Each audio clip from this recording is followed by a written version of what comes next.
प्यारे नबी करीम जनाब मोहम्मद मुस्तफ़ा सल्लल्लाहु अलैहि वसल्लम को हालत बेदारी में मस्जिद हराम से लेके मस्जिद अक्सा तक और फिर वहाँ से आसमानों का सफ़र करवाया और अल्लाह ताला ने आप सल्लल्लाहु अलैहि वसल्लम को अपनी कुदरत के अजायबात दिखाए।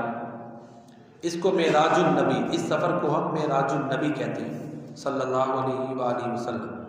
और तमाम मुसलमानों का इस पर ईमान है क्योंकि कुरान करीम में ये कि अल्लाह ताला ने आप सल्लल्लाहु अलैहि वसल्लम को मेराज करवाई।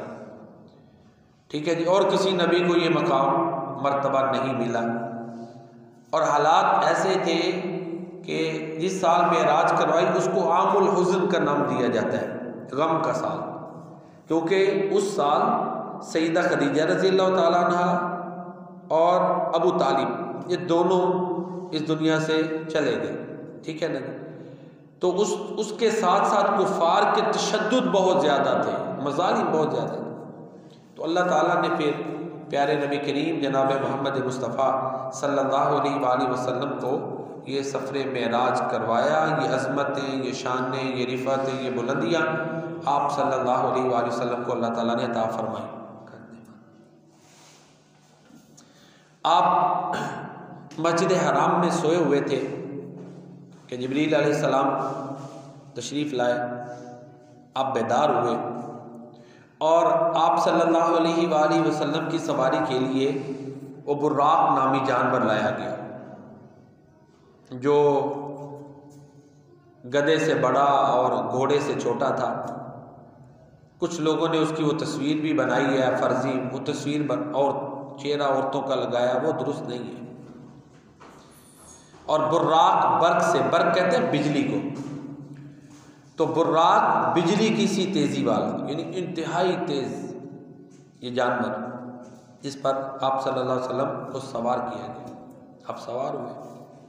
जब आप सल्लल्लाहु अलैहि वसल्लम सवार होने लगे तो वो थोड़ा हिला, तो जिब्रील अलैहिस्सलाम ने उसे कहा कि अब बुर्राक ठहर जा, जो हस्ती अब तेरे ऊपर सवार होने लगी है इससे पहले कभी कोई ऐसी हस्ती, अजीम हस्ती तेरे ऊपर सवार नहीं हुई और ना बाद में होगी।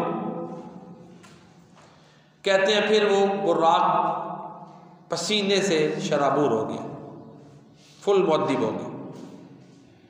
तो प्यारे नबी करीम सल्लल्लाहु अलैहि वसल्लम उस पर सवार हुए और अल्लाह ताला ने कुरान करीम में, मैंने अभी सूरह बनी इसराइल की पहली आयत मुबारक आपके सामने तिलावत की है, यही वाक़या बयान किया। पाक है वो ज़ात, सुबहाना, पाक है वो ज़ात अल्लज़ी अस्रा बिअब्दी, जो अपने बंदे को ले गया लैलन, रात के कुछ हिस्से में, मिनल मस्जिदिल हराम इलल मस्जिदिल अक़सा, मस्जिद हराम से मस्जिद अक़सा तक, अल्लज़ी बारकना हौला, अल्लाह फरमाते हैं जिसके इर्द गिर्द को हमने बरकत वाला बना दिया, लिनुरियहु मिन आयातिना, ताकि अल्लाह ताला फरमाते हैं हम आपको अपनी कुछ निशानियां दिखाएं। अल्लाह। तो इस तरह प्यारे नबी करीम सल्लल्लाहु अलैहि वसल्लम की शान और मर्तबा सफ़रे मेराज से वाज़ेह होता है। आप फिर मस्जिद अक्सा की तरफ तशरीफ़ ले गए। रास्ते में आपने देखा एक बुढ़िया है, आपने उसकी तौजीह फरमाई कि ये दुनिया की मानिंदा है कि जो अपनी ज़िंदगी का ज़्यादा हिस्सा गुजार चुकी है। तमसील थी ना।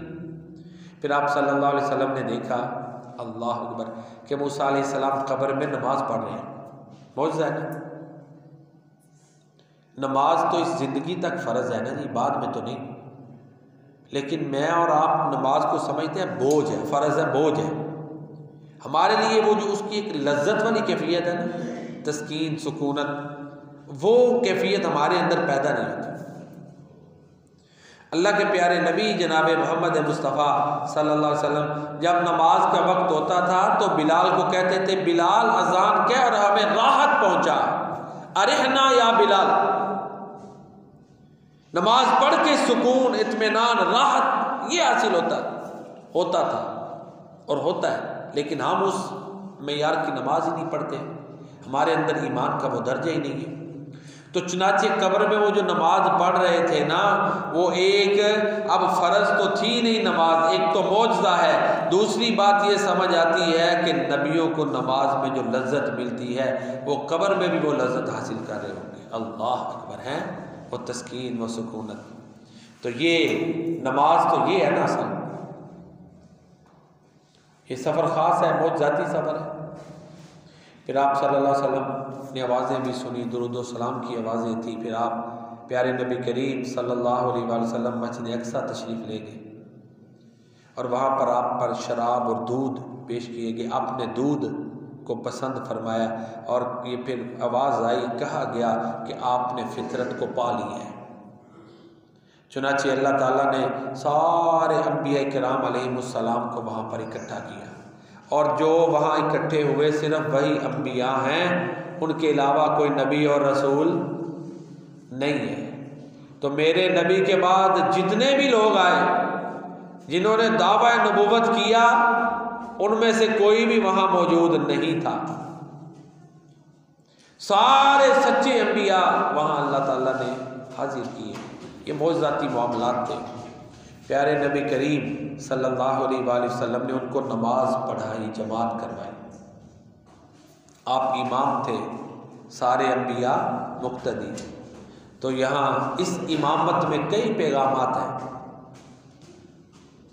एक पैगाम तो ये है कि बनी इसराइल उनकी अब इमामत क़यादत ख़त्म हो गई। बड़े नबी आए ना, बड़े अंबिया आए बनी इसराइल में, यकूब अलैहिस्सलाम की औलाद में, और उन सब का मरकज़ ये फ़लस्तीन, यरूशलेम, बैतुल मुक़द्दस था। ऐसे ही है ना, सबका ये मरकज़ था। तो अल्लाह ने उनके मरकज़ में, उनके घर में बुला के आप सल्लल्लाहु अलैहि वसल्लम से इमामत करवाई, उनको मैसेज दे दिया, बनी इसराइल को पैगाम दे दिया कि अब तुम्हारी इमामत ख़त्म, अब तुम्हारी क़यादत ख़त्म, अब वो नबी आ चुके जो सारी कायनात के इमाम है, तुम्हारे घर में आके तुम्हें इमामत करवा रहे हैं, तुम्हारे भी इमाम है। मैसेज दिया। ये एक बहुत बड़ा पैगाम। एक पंजाबी नात में अक्सर पढ़ता हूँ, पैगंबर मुक्तदी होवन इमामत ए हो जी होवे। पैगंबर मुक्तदी थे ना, इमामुल अंबिया, हमारे इमामुल अंबिया प्यारे नबी इमाम। पैगंबर मुक्तदी होवन इमामत ए हो जी होवे, दुश्मन भी करन तारीफा लियाकत ए हो जी होवे। अल्लाह। तो अल्लाह ताला ने सूरे बनी इसराइल में ये पूरा रुकू जो है ना, ये बनी इसराइल पे है, उनके अप्स एंड डाउन्स, नशेब व फराज, उतार चढ़ाव, उनका बयान। और आगाज यही है कि ये उतार चढ़ाव सारा कुछ बयान करके ये वाजे कर दिया कि अब आखिरी नबी आ गए जो ये कुरान लेके आए। इसी रुकू की आखिरी आयत है, इन्ना हाज़ल कुरआन यहदी लिल्लती ही अक़वम व युबश्शिरुल मुमिनीन अल्लज़ीना यअमलूना अस्सालिहात अन्ना लहुम अजरन कबीरा। ये पैगाम दे दिया कि पहली किताबें मनसूख, अब ये कुरान नाजिल हो चुका, जो इस पे चलेगा वही सीधे रास्ते पे चलेगा, जो इसकी तालीमात को अपनाएगा वही हिदायत याफ्ता है। दो बड़े मैसेज दे दिए गए कि पहली किताबें मनसूख, कुरान आ गया, पहले अंबिया की नबूवत ख़त्म, आखिरी नबी इमामुल अंबिया जनाब मोहम्मद मुस्तफ़ा सल्लल्लाहु अलैहि वसल्लम तशरीफ़ ला चुके। तो ये आपकी इमामत में ये इशारा है। और यहाँ ये भी वाज़ेह होता है कि जहाँ मेरे नबी मौजूद हैं वहाँ कोई नबी भी मुसल्ला इमामत पे नहीं आएगा। आप सल्लल्लाहु अलैहि वसल्लम मुसल्ला इमामत में। ये अज़मतें अल्लाह ताला ने आप सल्लल्लाहु अलैहि वसल्लम को अता की हैं। फिर उसके बाद आसमानों की सैर करवाई। ज़ाहिर है मेराजुन नबी वाक़या बड़ा तफसीली है, मैं तो सिर्फ अक़ीदत के तौर पे अपना ईमान इजहार कर रहा हूँ, अक़ीदत का इजहार कर रहा हूँ कि ये मेराज का जो सफ़र है हम सब मुसलमान इसको मानते हैं। और ये मनक़बत, ये मर्तबा, ये शान, ये अज़मत अल्लाह ताला ने सिर्फ प्यारे नबी करीम सल्लल्लाहु अलैहि वसल्लम को अता की है, किसी और को नहीं। ये रिफ़त है, ये बुलंदियाँ सिर्फ आपको अल्लाह ने अता की। और फिर अल्लाह ताला ने प्यारे नबी करीम सल्लल्लाहु अलैहि वसल्लम को वहाँ पर तोहफे दिए, अंबिया किराम से मुलाकातें करवाई। मैं जिस तरह अर्ज़ कर चुका है कि तफसील बयान करें बड़ा वक़्त चाहिए। मसल जो आखिरी बात है एक दो वो करते हैं और उसके बाद दूसरा खुतबा पढ़ते हैं। अल्लाह ताला ने वहाँ पर तोहफे दिए, उन तोहफों में से एक तोहफा नमाज है, ठीक है ना जी। 5 नमाजें अल्लाह ताला ने दी। अब जो अल्लाह ताला इधर भी वही करके कह सकते थे नमाज पढ़ो, उधर बुला के फिर 50 में से 5 रह गए हैं। 50 थी, 5 रह गई। ये जो तोहफा दिया है, अब मेरी और आपकी ये जिम्मेदारी है हम उसकी कदर करें। अगर हम 5 नमाजें पढ़ेंगे तो फिर समझे हमने इस तोहफे की कदर की है। अगर नहीं पढ़ेंगे तो आप खुद फैसला कर लें, मैं नहीं कहता। क्यों जी? कितना देखे ना, मेराज वाला सफ़र किसी और नबी को नहीं हुआ, सिर्फ आपको करवाया गया। और फिर वहाँ पास बुला के अल्लाह ताला ने सिदरतुल मुंतहा तक, जहाँ तक अल्लाह को मंजूर था, आप गए बुलंदी पे, वहाँ पे अल्लाह ताला ने आपको ये तोहफा 5 नमाजें अता की, उम्मत के लिए लाए। अगर हम ये 5 नमाजें नहीं पढ़ते तो फिर एक सवाल तो है कि नहीं कि हमने क्या कदर की है। और कुछ लोग जो है ना वो सिर्फ मेराज की रात जो है उस रात को जाग लेते हैं और इबादत कर लेते हैं और समझते हैं बस जी हमने मेराज को मान लिया। मानते तो सभी हैं। असल चीज़ ये है कि जो अल्लाह के नबी को तोहफा मिला है नमाज, हम उसकी कदर करें, नमाज पढ़ें, 5 वक़्त की नमाज ना छूटने पाए। और दूसरा तोहफा सूरह बकरा की आखिरी 2 आयतें हैं, इनको याद कर लें, रात को पढ़ें, इंसान के लिए काफ़ी। आपने फरमाया कफ़ाताहु, ये 2 आयतें उसके लिए काफ़ी हैं। और ये 2 आयतें अगर इनका तर्जमा तशरीह हम समझे ना तो फिर हमें इस तोहफ़ा की अहमियत का पता चलता है। इंशाल्लाह कोशिश करूँगा अगर याद रहा बशर्ते सेहत तो ज़िंदगी, अगले खुतबा जुमा का मौजू जो है ना वो यही बना लें, सूरह बकरा की आखिरी 2 आयतें, उनमें क्या अल्लाह ताला ने कहा है। ठीक है ना जी। इंशाल्लाह अल्लाह ने तौफीक दी तो यही मौजू होगा जो मैंने